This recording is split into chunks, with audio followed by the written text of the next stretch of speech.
I've had a lot of requests to do a video on the topic of recovery from cold exposure. And I don't overcomplicate it, I keep it pretty basic. So in this video, I'm going to outline for you some simple tips and tricks that I personally use to make my exit and my recovery from my ice training go as smoothly as possible. Considering such factors as your duration of cold exposure, and having some forethought in your preparation and having an efficient system for when you get out of the water will be exceedingly useful and practical, as you will see. A critical part of my post-ice training ritual is having my hot elixir tea waiting for me when I get out. I will be sharing with you the recipe for my amazing tea elixir at the end of this video. Now, any hot beverage might do you, but once you make and try my amazing, phenomenal, spectacular, high vibe, hot elixir tea, I guarantee you it is going to blow your mind. Okay, let's get into it. Alrighty, here we go. Ice bathing time. This is the last day of January 2023. Got my car parked there. It's not a huge walk-in, which is nice. That means when I exit the water, I don't have too far to go, which is important because when I get out, I'm cold. And you know, I approach this practice very much in a sort of a lone wolf style, which means I'm out here by myself. I don't have a support crew or a team with me. So, you know, I gotta be careful. Always safety first. Don't have too far to go here. It's a beautiful day today. Air temperature is -10. I will test the water and see what temperature it is. But I've got my axe. I've got my, ultimately what I call my beach bag. My change of clothes. I'll talk about all that stuff. And then here we go.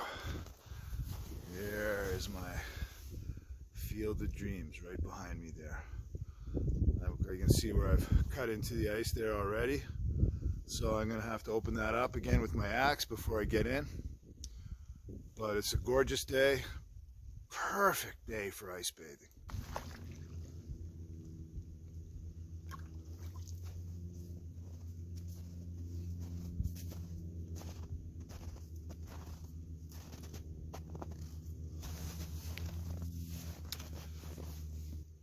Looks like the water is about 2 degrees Celsius, which is about 39 or 38 Fahrenheit for the Americans watching this.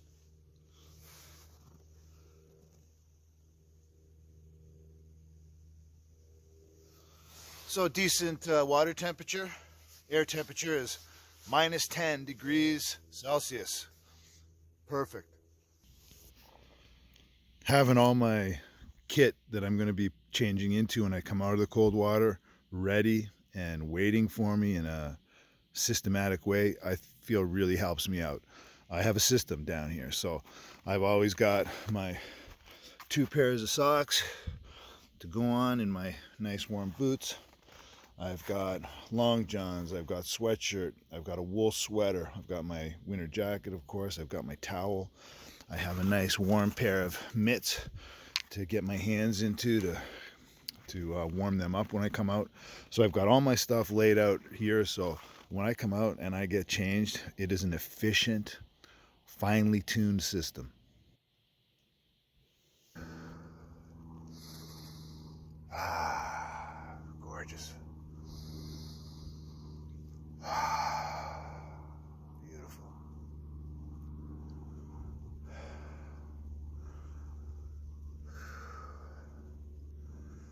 So in this video, you know, we're talking about recovery, right? I've been outlining sort of my recovery process. You know, lots of things to consider, right? And of course, the longer you stay in this freezing water, the harder it is to recover. You know, I know that I can stay in here for about 17 and a half minutes. That is my personal best. But that doesn't mean I'm going to do that every single time. And I think one of the challenges that people who are really getting into their ice bathing have is that we always want to outdo or outshine, outbeat our last time. And that can be cool. You know, it's fun to push the limits periodically, you know, ride the edge a little bit. But it doesn't mean that you always have to do that or that it's always safe to do that. Of course, you may have heard about these studies that are frequently quoted around ice bathing that have been done in Scandinavia, where they've determined that 11 minutes a week is sort of an optimal time for ice bathing.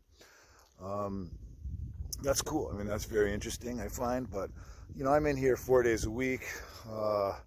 My average is somewhere between, you know, 6 to 12 minutes, depending on how I feel. And so ultimately that's what it should come down to, right? It's about how it makes you feel, not trying to outcompete other people or trying to always go longer and longer and longer and longer. At a certain point, you know, you want to enjoy your ice bathing. You don't want it to be strictly a competitive thing, even with yourself. You want to get in there and enjoy. So, you know, if you want to do a 2-minute one day and a 10-minute the next day, whatever your range is, you know, do what feels good for you ultimately.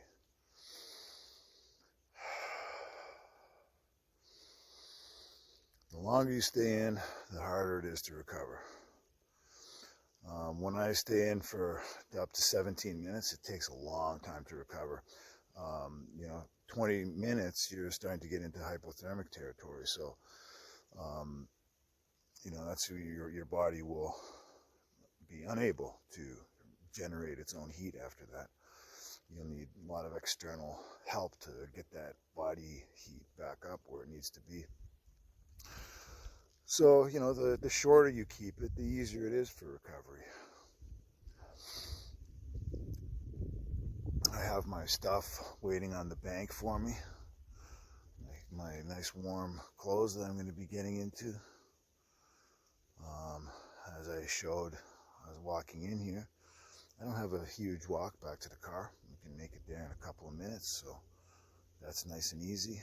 If I was way out in the bush, that would be another consideration. You also have to think about how long it's going to take you to get changed. How far do you have to go to get into a warm environment?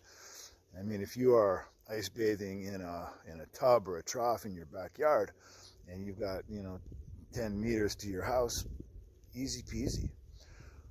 I don't do that personally. I'm a nature guy, so I'm out here in the natural water sources, which is what I prefer.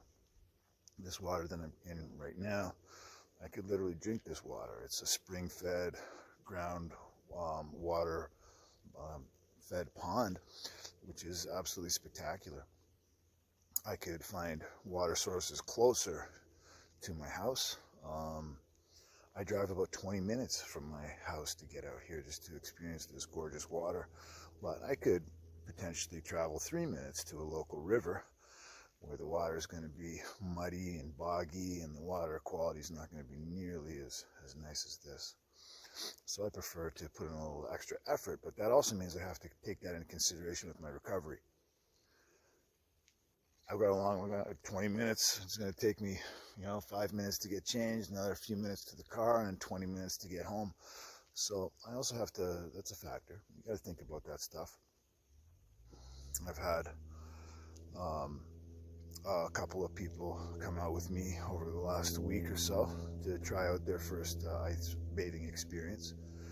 And one of the guys stayed in 6 minutes for his very first time, which was incredible. But he was cold coming out, and he had a drive ahead of him as well. And he didn't really take into consideration the amount of time that it's going to take you to get changed, get into your car, get warmed up.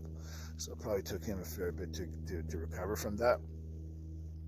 But these are all things that I think are important to take into consideration just to be safe, right? Because especially if you're out in nature, And if you don't have a crew with you, if you're lone wolfing it like I do, you got to be careful.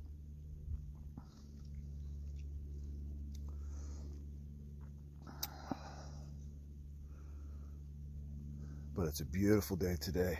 Oh my goodness. There was a bird squawking at me just a little while ago. We were having a nice little conversation as I was coming in. I don't think he could quite believe what I was doing. But he's quieted down now that he's figured it out.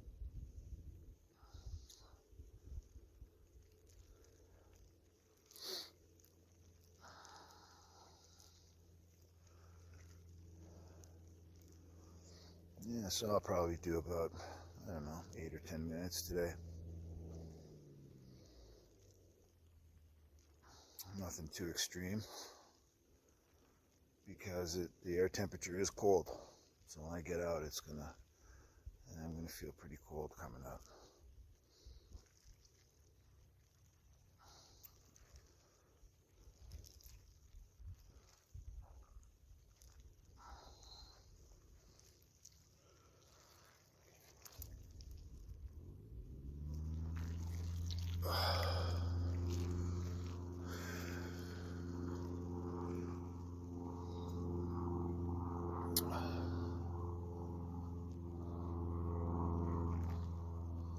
Plane going overhead.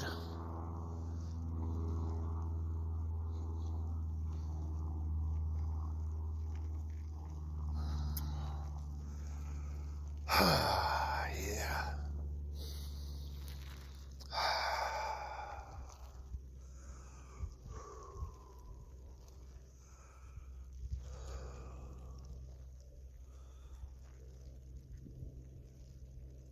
Yeah, I think I'm about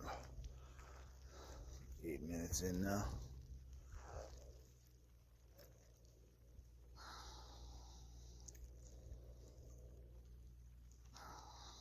Love that feeling at this point where my skin starts to feel like it's burning. All the blood vessels coming to the surface of the skin. It makes you feel kind of hot, but it's just a trick. It's not hot. It's very, very cold.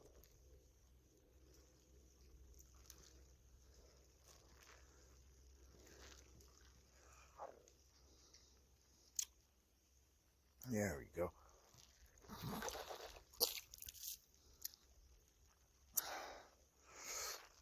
I'm just coming up to about 9 minutes now. I think that'll probably do for today.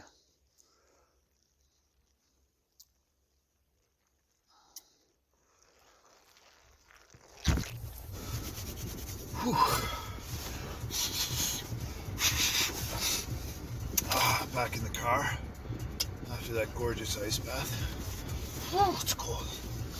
And I've got this tea waiting for me in the car. Got my seat warmers going.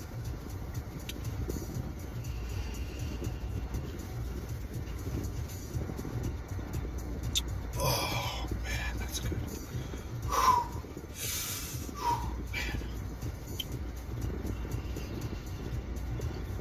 Man. Oh wow, that is every bit as good as I dreamed it would be. That is my post-ice bath elixir. Bring some life into me. Get that heart started. Woo! Man, that's good.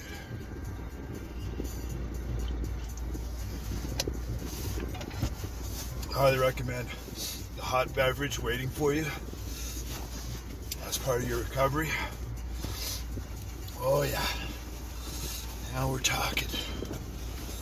Another amazing feature I have in the car here waiting for me as a recovery, part of the recovery process, is I've got this amazing heated electric blanket that I can just plug into the car, keep me nice and warm till I get home. I've got about a 20-minute drive. The tea and this blanket will keep me cozy till I get home, and where I'm going to have a nice hot steamy shower, and that's going to just put me right over the edge and make me feel like $1,000,000. Sometimes I come out of the ice water and I just carry on with my day. I got things to do. I'm a busy guy. But there are times when I love to get home and have a nice hot shower. It feels so nice. So you got to just do it it's all about how you feel, right? You got to play it how you feel it. And that's really what this whole ice bathing experience comes down to. All right. Now I'm going to show you how I make my special tea that I drink when I come out of the ice water. This is a critical part of my personal recovery process. I make a base of ginger root. I will boil up this entire chunk of ginger, which is about the size of my hand, in a pot of water with some black tea and some green tea, and I'm going to use this as my base, to which I'm going to add other ingredients, which ultimately is going to become an elixir, basically a liquid hot defibrillator that I will enjoy when I come out of that ice water. The ginger's boiled up beautifully. I've added in green tea and beautiful Irish black tea, and I'm going to let this cool down a little bit. I'm just going to let it sit overnight so that it gets really strong. Now that I have my ginger, Irish black tea, and green tea base made, I'm going to start putting my elixir together. I'm first going to add in of this combination of turmeric, ashwagandha, cinnamon, and black pepper.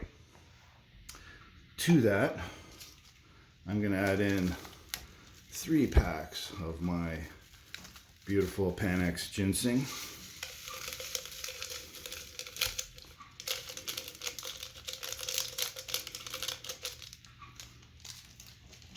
Then I'm going to add in a special feature here, which is a shot of shilajit. I already have dissolved in a shot glass here with some warm water. Shilajit live resin. Basically, this is a decomposed earth and humus layer that has been trapped between rocks in the Himalayas, and during the warm summer month it oozes up through the cracks. People harvest it, and you can make a drink out of it. It is amazing, highly concentrated in minerals and other amazing things. So in goes a nice shot of shilajit. To that, I am now going to add in my ginger and black tea, green tea base.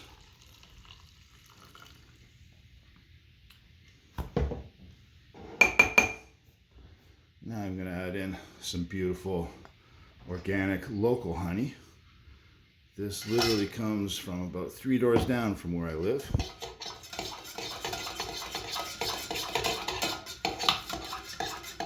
Give that a nice stir, and to that I'm going to add some nice half and half cream.